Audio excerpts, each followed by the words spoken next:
Good morning to all my friends and family, and welcome to Jim's 5 a.m. Club. And I'm coming to you from a location that I spend quite a bit of time on. It's the wharf number 6 down here at Circular Quay.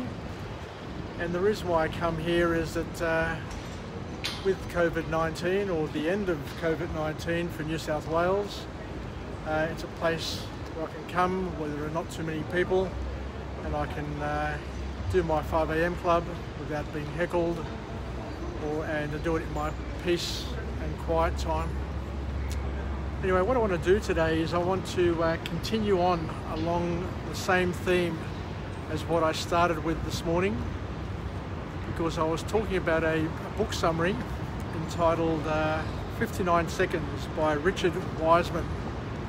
But we touched on a subject which is really near and dear to my heart, and something that I thought that would be important for us just to mull over and extend a little bit more today. So I want to talk about this topic because at the end of the day we're surrounded by people, and truth is something which is quite rare these days. And this book here touches on a topic of honesty and showing you techniques in terms of what to do in terms of eliciting the truth from those around you, and also finding out if you're being lied to. Because at the end of the day we're surrounded by many pathological lies, and I guess we all lie to a certain extent. Some of us lie directly, others lie indirectly, and I guess the biggest lie of all is the lie of omission. But if you sit and think about it, if somebody's omitting information and not sharing it with you, it's not their problem, it's your problem. So it's up to each and every one of us to learn how to dig deeper, ask the right questions, and to be in a position where we have all the information available to us, or at least be in a position where we've got as much information as the people around us, in order for each and every one of us to make good quality decisions. But let's talk about lying. Let's talk about how we can uncover lies, or how we can use techniques to figure out if we're being lied to. And we get lied to, by family, by friends, by work peers, by communities, by politicians, you name it. The lies are everywhere, and we're being directly and indirectly impacted by the lies that surround us. So the technique that this author talks about in this book is quite powerful actually, and I guess from a parent's perspective, if you've got young children, this is something that would be quite useful, as well as people in relationships or early in relationships, just to work out where the partner is coming from. But it all starts with the premise that we as humans are habitual in nature. We're the sum of all the habits that we have, and it's all about understanding and being able to read the habits that will help you become more attuned to the world around you. So what they're saying here in this book is that with your friends and family and everybody that you touch or come in contact with on a daily basis, if you use the power of observation and interrogation, you can build yourself mind maps and mind representations of how they operate under certain conditions. And what the author here talks about is that we all need to establish an honest baseline with people around us. And the honest baseline, or the honesty baseline, is basically where you you start off by asking people around you simple questions where you know that they're going to give an honest answer. Simple questions where you know what the answer is and you know that they're going to be honest with you and give you the honest answer.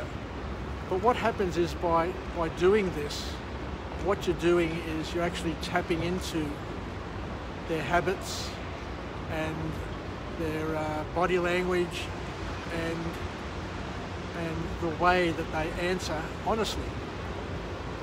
So you need to pay attention to their eyes. Do they dilate? Do they constrict? Where are their eyes looking? I learned many years ago that it all depends on the type of person it is, but once you establish a baseline, then you can use it. So if you look to the left, they say, for most people, then they're looking for detail, they're looking to give you an answer. Whereas if they look to the right, some people say that they're trying to create something. So it could be a little bit to do with left brain, right brain. You'll look in the direction in terms of what part of the brain you're trying to access. And of course, if you're trying to create something out of nothing, you're trying to use your imagination and to design something, then obviously you'll be looking to the part of the brain which is based on that sort of aspect. So where you look, the tension in the body, if people are saying something which they're not comfortable with, or that's something which is not congruent with their beliefs, then they'll tense up ever so slightly. So you've got to look for that momentary tensing of the skin, the body, a body part. People tend to touch themselves in different places when they're lying or when they're saying something that they're uncomfortable with. Either they touch their nose or their ears or something. Usually what they say is that if you give your ear a bit of a touch, it means that you don't like what you're hearing. Or if you touch your nose, that you're ready for altercation. Whilst it's all general, what this author says is that you need to establish a baseline with the people around you and know how they behave when they're saying the truth.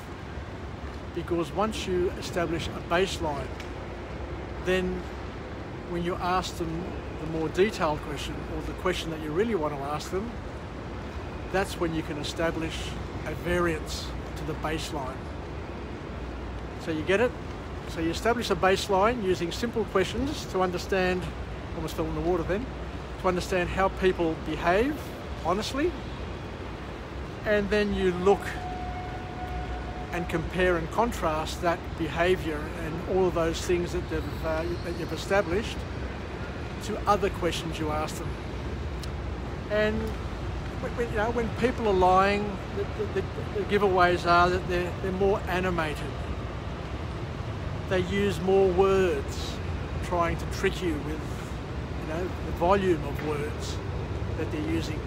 They become more animated, they become more emotional.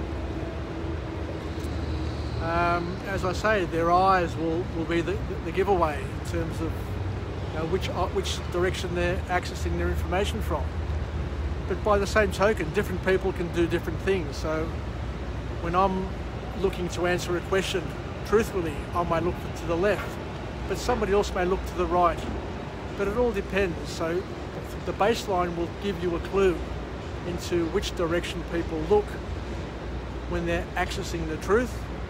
And then if they do something differently when you ask them a different question, then you may want to ask more questions and elicit a deeper sort of response. And as I say here, it's our responsibility. Each and every one of us have a responsibility to gaining the truth from the people around us. And the way you gain the truth is by questioning, by being alert, by noticing, And as I said, if people are omitting information so that you can't join the dots, then it's up to you to find out what's being omitted through questioning. And then you ask more and more direct questions until you get to your answer. A liar won't like you asking too many questions, and if they get aggressive, or if they get if they try and change the subject, or if they get pissed off with you asking questions, or they show that they're not patient with you asking questions, then obviously they've got something to hide. So that's basically it. But it's a powerful tool for all people, young people, older people, to use these techniques. And as we said, I've got an itchy nose, so somebody's going to cop it. And it's probably going to be me. But as we're saying, let's finish off. So as we're saying, each of us have a responsibility and an accountability to seek and find the truth in our lives from those around us, because by finding the truth, we can help them. Some people lie, some people omit information because they feel uncomfortable. They feel as if nobody will understand them anyway. So there's a benefit of using these techniques. I'm not talking about using these techniques to find out if your partner's cheating, or if your